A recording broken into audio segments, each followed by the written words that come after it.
Hi, my name is Sumer Singh. I'm a cricket coach at Empower Cricket Academy. Now, in my today's video, the series of videos that we are making on skill the batting, I'm going to talk about moving out to drive, stepping out to drive. Now, this is a vertical bat stroke and can be played for playing defense, drive, or lofted shots. Now, this particular stroke is usually played to short of good line deliveries against spinners bowling with a loop. Now, the technically correct way to execute this particular stroke, point 1, the batsman has to maintain a side-on position when moving out to play this particular stroke.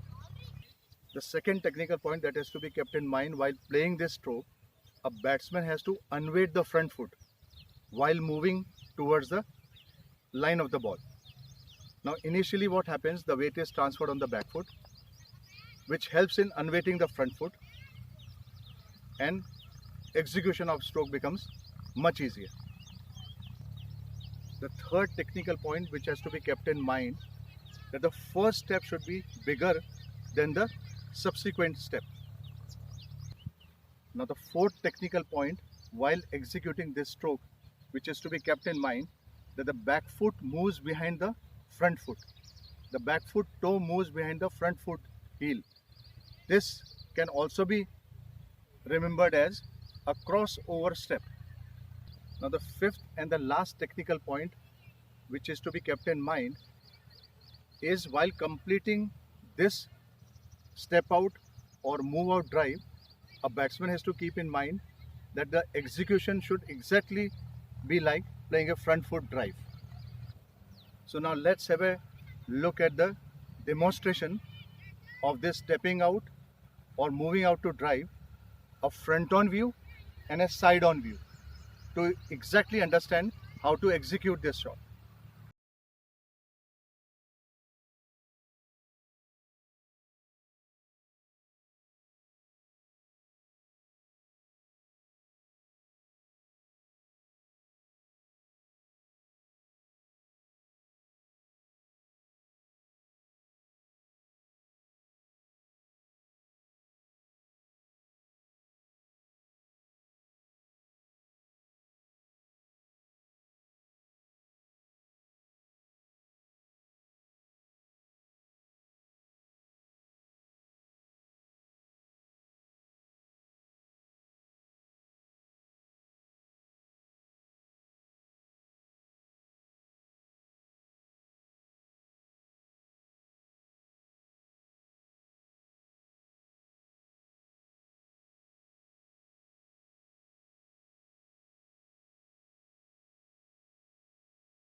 Okay, the key points while executing this stroke, every batsman has to keep in mind that it is very vital to keep your head steady, eyes leveled, your front shoulder dipped and aligned to the line of the ball, and watching the ball all the way through.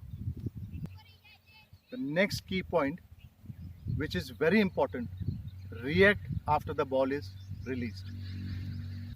The next key point while executing this stroke, the first step, as we know, is a big one. The subsequent step is a small one, but always keep in mind that the feet movement should be very quick. Now, the last key point while executing this stroke, stay with the ball for effective transfer of the weight. I would like to thank Ayush for all his help and support. Thank you, Ayush, and I wish you all the very best.